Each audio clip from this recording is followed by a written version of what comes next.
अनिल कुमार जी। राधे राधे महाराज। रोहित दुबे जी। महाराज जी, आप श्री दोनों का एक गंगा। जैसा प्रश्न है। महाराज जी, आप कह रहे हैं कि पाप कर्मों का फल शरीर को ही भोगना पड़ता है, ना कि आत्मा को। लेकिन आत्मा आसक्त हो चुकी है शरीर पे।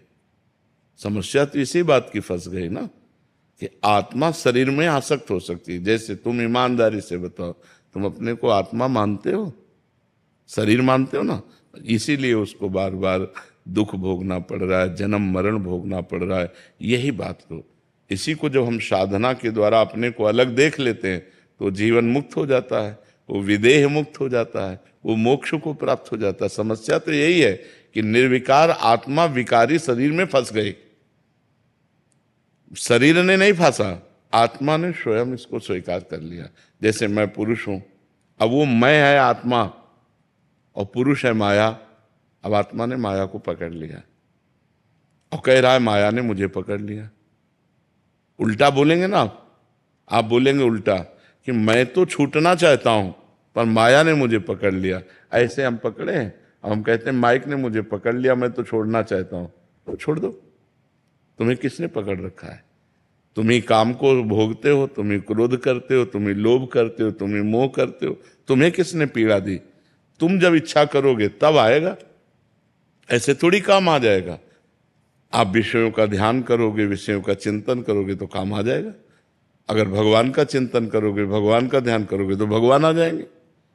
तो हमारी गलती हो गई है, इसी गलती को मिटाने के लिए हमें मानव देह मिला है। हम खूब नाम जप करें, शास्त्र स्वाध्याय करें, गंदे आचरणों का त्याग करें, पवित्र भोजन करें, समाज को सुख देने वाले कार्य करें, किसी को दुख न दें।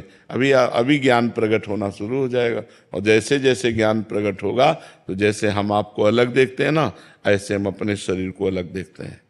जितना दूर आप हैं उतने दूर शरीर है, हम शरीर नहीं है। ये अनुभव होता है शुद्ध ज्ञान से, वो अंदर का होगा, वो बातचीत की बात नहीं है। बातचीत के कहोगे तो उससे काम नहीं चलेगा, वो अंदर की आपकी अनुभूति होनी चाहिए। सुख दुख, लाभ हान, जय पराजय, गर्मी सर्दी, मान अपमान सब सह गए, क्योंकि वो शरीर में हो रहे हैं, अपने में नहीं। पाप और पुण्य, कर्ता और भोक्ता, ये सब हमारी गलती से हो गया। हमने गलती से अपने को स्वीकार कर लिया शरीर। अब ये गलती ऐसे मिटने वाली नहीं कि मैं शरीर नहीं हूं, इतने से थोड़ी निपट जाएगा।